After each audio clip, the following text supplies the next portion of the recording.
आज इस वीडियो के बाद हम स्लीप के एक्सपर्ट बन जाएंगे और आज हम 3 चीजें देखेंगे। पहला कि हमें किस पोजीशन में सोना चाहिए, दूसरा कि जल्दी नींद लाने के लिए क्या क्या तरीके हैं, और तीसरा हमें कितनी देर तक सोना चाहिए। तो सबसे पहला सवाल आता है कि स्लीप के बारे में हमें इतनी इन्फॉर्मेशन क्यों होनी चाहिए। हम दिन भर अपने काम में कितना फोकस रहेंगे, कितने एक्टिव रहेंगे, हमारा परफॉर्मेंस लेवल क्या होगा, कितनी जल्दी हमारे फेस पर रिंकल्स आएंगे, ये सब डिपेंड करता है स्लीप पर। और हमें cancer, heart disease, Parkinson disease, Alzheimer disease, इन सब डिजीज के चांसेस भी डिपेंड करते हैं हमारी स्लीप की क्वालिटी पर। तो सबसे पहला सवाल आता है कि हमें किस पोजीशन में सोना चाहिए। हम लोग 3 ही पोजीशन में सो सकते हैं, या तो बैक पर, स्टमक पर या साइडवेज। मेजॉरिटी लोग 63% लोग साइडवेज सोते हैं। तो हम पहले इसी से स्टार्ट करते हैं। हम 2 तरीके से साइडवेज सो सकते हैं, लेफ्ट साइड या राइट साइड। हजारों सालों से चला आ रहा आयुर्वेदा और इवन आजकल की लेटेस्ट साइंटिफिक डिस्कवरीज बताती है कि लेफ्ट साइड सोना हेल्थ के लिए सबसे ज्यादा फायदेमंद है। अब सवाल आता है कि क्यों। इस बात को आप लॉजिकली एक्सप्लेन करो, तो इसके लिए मैं बहुत थोड़ी सी बायोलॉजी का सहारा लूंगा। आप जैसे ही कोई खाना खाते हैं तो वो खाना एक पाइप के जरिए आपके पेट में पहुंचता है। इस पाइप को एसोफेगस कहा जाता है। अब जैसे ही खाना आपके पेट में पहुंचता है, आपके पेट में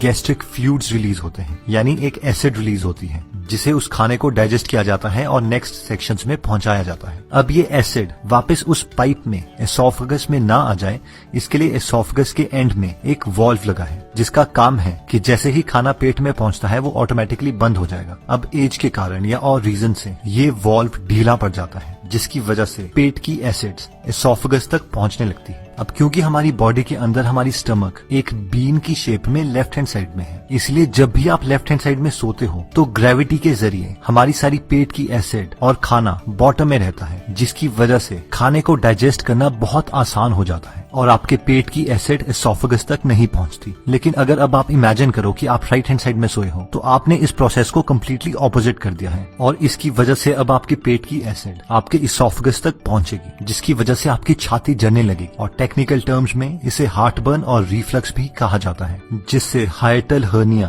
और गर्ड की बीमारी हो सकती है।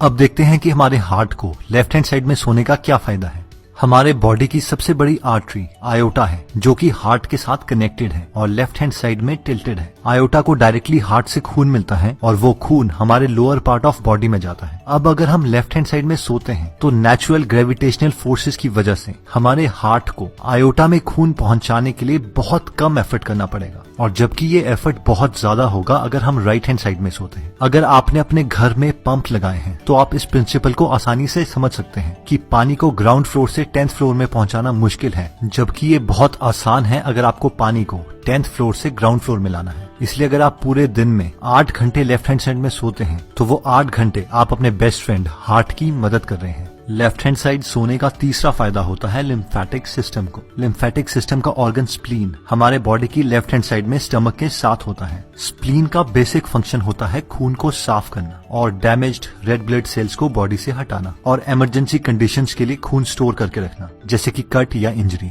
अब क्योंकि स्प्लीन को खून साफ करना है और लिम्फेटिक सिस्टम में कोई हार्ट की तरह पंप नहीं है, इसलिए खून मसल की कॉन्ट्रैक्शन से धीरे धीरे स्प्लीन तक पहुंचता है। और अगर आप लेफ्ट साइड सोते हैं और क्योंकि स्प्लीन भी लेफ्ट साइड है, तो नेचुरल ड्रेनेज की वजह से खून स्प्लीन तक पहुंच सकता है और आप अपने स्प्लीन की भी मदद कर सकते हैं। हमें बीमारियां तब लगती है जब हमारी बॉडी वेस्ट प्रोडक्ट्स को हमारे खून से हमारी बॉडी से नहीं निकाल पाती, और लिम्फेटिक सिस्टम का यही काम है कि वो हमारे ब्लड से वेस्ट प्रोडक्ट्स को बाहर निकाले। इसीलिए आयुर्वेदा में सबसे पहले लिम्फेटिक सिस्टम को ही ट्रीट किया जाता है। इसीलिए अगर हम लेफ्ट साइड में सोते हैं तो हम हर रोज अपने हार्ट की, अपने लिम्फेटिक सिस्टम की और अपने डाइजेस्टिव सिस्टम की हेल्प कर सकते हैं, और अगर हम राइट साइड में सोते हैं तो हमारे बॉडी के ऑर्गन्स को ये हेल्प नहीं मिल पाती। नेक्स्ट स्लीपिंग पोजीशन आती है जब हम अपनी बैक पे सोते हैं। इस पोजीशन में सोने से हमारे बॉडी के ऑर्गन्स को ना कोई एक्स्ट्रा काम करना पड़ता है, ना ही उसे कोई एक्स्ट्रा एडवांटेज मिलती है, लेकिन हमारी स्पाइन नेचुरल अलाइनमेंट में रहती है, जिसकी वजह से हमें कोई भी बैक पेन, नेक पेन या फिर शोल्डर पेन नहीं होती। जो लोग इस पोजीशन में सोते हैं उन लोगों को फ्यूचर में बहुत कम डिस्क प्रॉब्लम आती है। अगर आपको स्नोरिंग की, खराटों की प्रॉब्लम है तो इस पोजीशन में खराटे बढ़ जाते हैं, और एपनिया यानी सोते सोते सांसें रुक जाना, वो भी इंक्रीज हो सकता है। लास्ट स्लीपिंग पोजीशन आती है जो लोग अपने पेट के बल, अपने स्टमक के बल सोते हैं। ये सबसे वर्स्ट स्लीपिंग पोजीशन है और अनफॉर्चुनेटली मैं भी ऐसी सोता हूँ। इस पोजीशन में आपकी स्पाइन अलाइन नहीं होती, गर्दन घूमी होती है, इसलिए नेक और लोअर बैक पे बहुत प्रेशर पड़ता है। जिससे फ्यूचर में डिस्क की प्रॉब्लम्स आ सकती हैं। डाइजेस्टिव सिस्टम को, सर्कुलेटरी सिस्टम को ज्यादा काम करना पड़ता है, जिसकी वजह से रात को हमारी बॉडी 25% एक्स्ट्रा एनर्जी कंज्यूम करती है। इस पोजीशन का सिर्फ एक ही फायदा है कि जिन लोगों को खराटे आते हैं उन्हें खराटे थोड़े कम आएंगे। बाकी जो लोग मेरी तरह इस पोजीशन में सोते हैं वो एकदम तो इस पोजीशन को चेंज नहीं कर सकते, लेकिन धीरे धीरे हमें इस पोजीशन से लेफ्ट साइड में सोने की ज्यादा प्रैक्टिस करनी पड़ेगी। स्लीप पोजीशन से भी इंपॉर्टेंट चीज आती है कि हम कितनी गहरी नींद ले सकते हैं, जिससे ये डिसाइड होता है कि क्या हम अपनी लाइफ बिना बीमारियों के जी पाएंगे या नहीं। तो अब हम देखते हैं वो छोटे चेंजेस जो हम अपने लाइफ में अप्लाई कर सकते हैं, जिससे हम बहुत गहरी नींद ले सकते हैं। सिर्फ 2 हार्मोन्स को समझकर हम अपनी नींद को काफी अच्छे लेवल तक समझ सकते हैं। ये 2 हार्मोन्स हैं मेलेटोनिन और कॉर्टिसोल। मेलेटोनिन को स्लीप हार्मोन भी कहा जाता है, क्योंकि जिस वक्त हमारे बॉडी के अंदर ज्यादा मेलेटोनिन होगा उस वक्त हमें बहुत गहरी नींद आ सकती है। और दूसरा हार्मोन है कॉर्टिसोल, जिसे स्ट्रेस हार्मोन भी कहा जाता है। जिस वक्त हमारे बॉडी के अंदर ज्यादा कॉर्टिसोल होगा उस वक्त हम ज्यादा अटेंटिव स्टेट में होंगे, और अगर कॉर्टिसोल बहुत ज्यादा आ जाता है तो हमें बहुत ज्यादा स्ट्रेस हो जाएगा। अब जैसे ही सुबह सूरज उगता है उस वक्त हमारे बॉडी के अंदर कॉर्टिसोल का लेवल ज्यादा होता है और मेलेटोनिन बहुत कम, जिससे हम ज्यादा अटेंटिव होते हैं। सूरज की साइकिल के साथ साथ हमारी बॉडी में कॉर्टिसोल का लेवल धीरे धीरे कम होता रहता है और मेलेटोनिन का लेवल बढ़ता रहता है। जिस वक्त सूरज डूबता है उस वक्त हमारे मेलेटोनिन का लेवल ज्यादा और कॉर्टिसोल का सबसे कम होता है। इसे हम साइंटिफिक टर्म्स में सर्केडियन रिदम भी कहते हैं। इन शॉर्ट, अगर हमें अच्छी नींद चाहिए तो रात को हमारे अंदर मेलेटोनिन ज्यादा होना चाहिए और कॉर्टिसोल कम। जिन लोगों की बॉडी रात को मेलेटोनिन प्रोड्यूस नहीं कर पाती उन्हें डॉक्टर्स मेलेटोनिन की मेडिसिन देते हैं। हमारा गोल हमारी बॉडी में मेलेटोनिन नेचुरल तरीकों से लाने का है, ना कि दवाइयां खाकर, जिसके ऑब्वियसली बहुत सारे साइड इफेक्ट्स भी हैं। अगर हमें अपनी बॉडी में मेलेटोनिन नेचुरल तरीके से पैदा करना है तो हमें अपने बॉडी को 2 कंडीशंस प्रोवाइड करनी पड़ेगी। पहला है डार्कनेस, यानी कमरे में पूरे तरीके से अंधेरा, और दूसरा है consistent sleep and wake cycle, यानी हर रोज ऑलमोस्ट सेम टाइम पर सोना और सेम टाइम पर उठना। कमरे में अंधेरा होना हमारी गहरी नींद के लिए इतना ज्यादा इंपॉर्टेंट है कि कॉर्नेल यूनिवर्सिटी के रिसर्चर्स ने एक एक्सपेरिमेंट किया, जिसमें उन्होंने एक आदमी को एक पूरे अंधेरे रूम में सुलाया, उसके साथ सेंसर्स अटैच किए और फाइबर ऑप्टिक केबल से एक 50 पैसे के सिक्के के बराबर थोड़ी सी लाइट उसके घुटने के पीछे कंसिस्टेंटली फ्लैश करी, और सिर्फ इतनी सी लाइट से उसकी पूरी स्लीप साइकिल डिस्टर्ब हो गई। और जो लोग रात को पूरे अंधेरे में सोने से डरते हैं वो रेड लाइट का नाइट बल्ब यूज कर सकते हैं। नेक्स्ट आता है ब्लू लाइट। हार्वर्ड के रिसर्चर्स ये कंफर्म कर चुके हैं कि ब्लू लाइट हमारा कॉर्टिसोल लेवल इंक्रीज करती है और मेलेटोनिन सप्रेस करती है, यानी डिक्रीज करती है। और अनफॉर्चुनेटली हमारे सारे गैजेट्स, हमारा सेल फोन, हमारे लैपटॉप, हमारा टेलीविजन, ये सारे ब्लू लाइट एमिट करते हैं। और रात के वक्त हर 1 घंटा जो हम इन डिवाइसेस के साथ गुजारते हैं उससे हमारी 30 मिनट की डीप स्लीप कम हो जाती है और फिर बीमारियां लगने लगती हैं। अब ऑब्वियसली हम इन फोन से इतना एडिक्टेड हो चुके हैं कि हम इन्हें नहीं छोड़ सकते, इसीलिए मैक्सिमम फोन्स में ब्लू लाइट फिल्टर का एक फीचर प्रोवाइड किया होता है, जिससे हमारी स्क्रीन पेल येलो कलर की हो जाती है। इस फीचर को यूज करके हम अपने स्लीप की क्वालिटी को इम्प्रूव कर सकते हैं। जिन लोगों के सेल फोन में ये फीचर नहीं है वो एंड्रॉइड में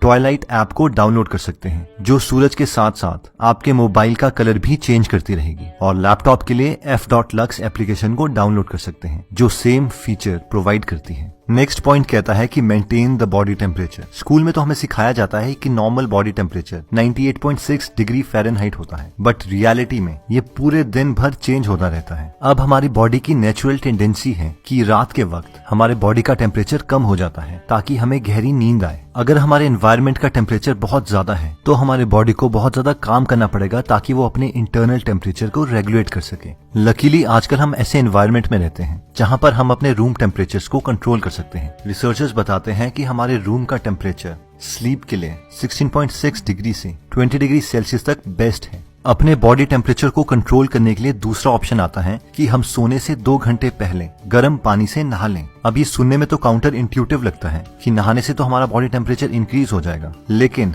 नहाने के बाद जैसे ही हमारे बॉडी का टेम्परेचर इंक्रीज होगा वो ऑटोमेटिकली हीट रिलीज करता रहेगा ताकि बॉडी का टेम्परेचर और एनवायरनमेंट का टेम्परेचर बराबर आ जाए। और फाइनली वो थोड़ी एक्स्ट्रा हीट रिलीज कर देगा जिससे बॉडी का टेम्परेचर एनवायरनमेंट के टेम्परेचर से थोड़ा कम रहेगा और हमें गहरी नींद आएगी। नेक्स्ट पॉइंट आता है कि हर रोज हमें कितने आवर्स तक सोना चाहिए।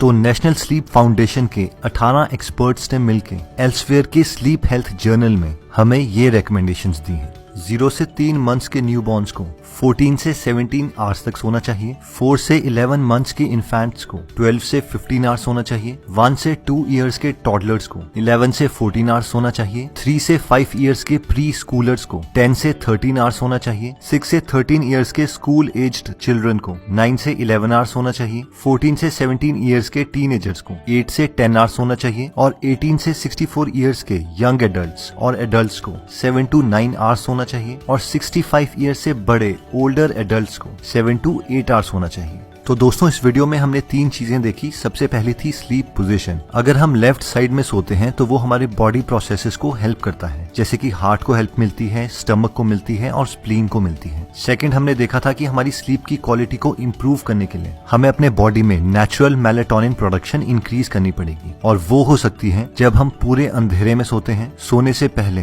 ब्लू लाइट को अवॉइड करते हैं या फिर स्लीप से 2 घंटे पहले गर्म पानी से नहा लेते हैं। और फाइनली हमने देखा था कि हमें हमारी एज के अकॉर्डिंग कितनी देर तक सोना चाहिए।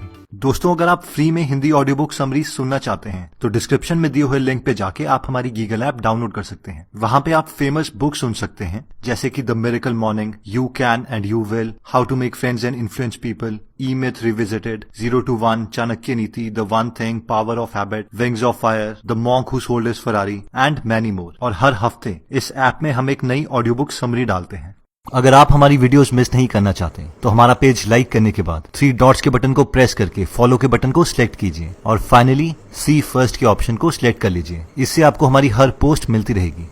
जय हिंद।